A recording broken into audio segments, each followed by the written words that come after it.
YCP MLC Duvvada Srinivas తనని మాత్రం YCP party విధులు అంటే సస్పెండ్ చేయడం జరిగింది. ఎందుకోసము అంటే క్రమశిక్షణ తను మాత్రం ఉల్లంఘించి ప్రవర్తిస్తున్నాడు అని కొన్ని ఆరోపణలు కూడా వచ్చాయి. సో చాలామంది కూడా ఎప్పుడైతే తన భార్యని వదిలిపెట్టి ఇక్కడ దివ్యల మాదిరితోని సహజీవనం చేయడం కావచ్చు, తనతో పాటు ఎక్కడ పడితే అక్కడ ఫోటో షూట్స్ కానీ ఇదంతా అంటే తనతో పాటు సహజీవనం చేస్తున్నప్పుడు చాలామంది కూడా అనుకున్నారు ఈ విధంగా చేయడం కరెక్ట్ కాదు.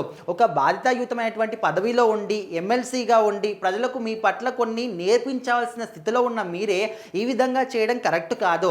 అదేవిధంగా మీకు పెళ్ళయింది, 2 పిల్లలు ఉన్నారు, మీ పిల్లలకి కూడా పెళ్ళిళ్ళు అయ్యాయి. అంత పెద్ద పిల్లల్ని పెట్టుకొని కూడా మీరు ఇంకొక అమ్మాయితోని సహజీవనం కానీ రిలేషన్షిప్ మెయింటైన్ చేయడం కరెక్ట్ కాదు అని అప్పట్లో చాలామంది కూడా దుమారం లేపారు. సో ఈ ఇష్యూ పట్ల చాలామంది కూడా అనుకున్నారు వైసీపీ పార్టీ నుంచి ఇక ఈయన సస్పెండ్ చేస్తుండొచ్చు అని చాలామంది అనుకున్నారు. కాకపోతే అప్పుడు ఏమాత్రం కూడా అంటే రియాక్ట్ అవ్వని గవర్నమెంట్ అంటే వైసీపీ ప్రభుత్వం ఇప్పుడు మాత్రం తను క్రమశిక్షణని ఉల్లంఘిస్తున్నాడు, క్రమశిక్షణాయుతంగా ప్రవర్తించడం లేదు ప్రజల పట్ల అనే విధంగా ఇప్పుడు సస్పెండ్ చేయడం జరిగింది. సో దీని పట్ల కూడా చాలామంది అనుమానాలు రేకెత్తిస్తున్నారు. సో అలాంటి ఒక పెద్ద ఇష్యూ జరిగినప్పుడు ఎప్పుడైతే దివ్యల మాదిరితో తను వెళ్ళాడో, తనతో పాటు సహజీవనం చేస్తున్నాడో అది దేశవ్యాప్తంగా ప్రతి ఒక్కరు కూడా న్యూస్లో ఒక 2 నెలల 3 నెలల పాటు కూడా అదే సోషల్ మీడియా వేదికగా ట్రెండింగ్ అవుతూ వచ్చింది. సో అంత ఇష్యూ జరిగినప్పుడు అది కూడా ఆడవాళ్ళ విషయంలో ఇష్యూ జరిగినప్పుడు సస్పెండ్ చేయని వైసీపీ ప్రభుత్వం ఇప్పుడు ఎందుకు సస్పెండ్ చేస్తుంది? క్రమశిక్షణ తప్పితే సరి చేసుకోనని చెప్పాలి కానీ టోటల్గా సస్పెండ్ చేయడం ఏంటని కొంతమంది అనుమానాలు చూపిస్తున్నారు. మరి దీని వెనకాల నిజమేంటి?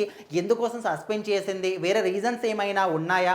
లేకపోతే ఈ రెండింటిని కలిపి ఇప్పుడు చేశారనే విషయం గురించి కూడా చాలామంది అనుకుంటున్నారు. సో మొత్తానికైతే దువ్వాడ శ్రీనివాస్ అంతకుముందు వారికి ఎవరికి తెలుసో తెలీదో, ఎవరికి అంత ఐడియా ఉండకపోవచ్చు, ఎప్పుడైతే తన భార్యని వదిలేసి ఇక్కడ దివ్యల మాధురితోని తినతోని తన రిలేషన్షిప్ మెయింటైన్ చేయడం కావచ్చు, బయటకు వచ్చి వాళ్ళు తిరుపతి వెళ్ళడం, అటు ఇటు ఇక్కడ హైదరాబాద్లో షాపింగ్ మాల్స్ ఓపెన్ చేయడం కావచ్చు. సో ఇవన్నీ వాళ్ళ వీడియోస్ కానీ ఫొటోస్ కానీ మళ్ళీ యూట్యూబ్ ఛానల్లో ఇంటర్వ్యూస్ ఇవ్వడం కావచ్చు. సో వీటన్నిటి పట్ల ఎక్కువగా ఫేమస్ అయిపోయాడు. సో అంతవరకు ఎవరికైనా ఈయన పేరు తెలుసా లేదా అంటే మ్యాక్సిమం ఒక 50% పీపుల్ కూడా మాకు తెలియదని చెప్తారు. సో ఎప్పుడైతే ఇక్కడ ఈమెతో రిలేషన్షిప్ మెయింటైన్ చేస్తున్నాడో అప్పటి నుంచి ఈయన పేరు అనేది చాలా అందరికీ కూడా తెలిసిపోయింది. సో ఇప్పుడైతే మనకు వైసీపీ ప్రభుత్వం ఈయన సస్పెండ్ చేసిందని తెలిసిందో వితిన్ మినిట్స్లో కూడా ఈ న్యూస్ అనేది అందరికి కూడా స్ప్రెడ్ అయిపోయింది. మరి నిజంగానే ఇక్కడ క్రమశిక్షణ పరంగానే ఈయన్ని సస్పెండ్ చేశారా, లేకపోతే ఇక్కడ అన్ని అంటే ఇంతకుముందు ఈ దివ్యల మాదిరి ఇష్యూ కావచ్చు వీటన్నిటి పరంగా ఇప్పుడు చేశారా?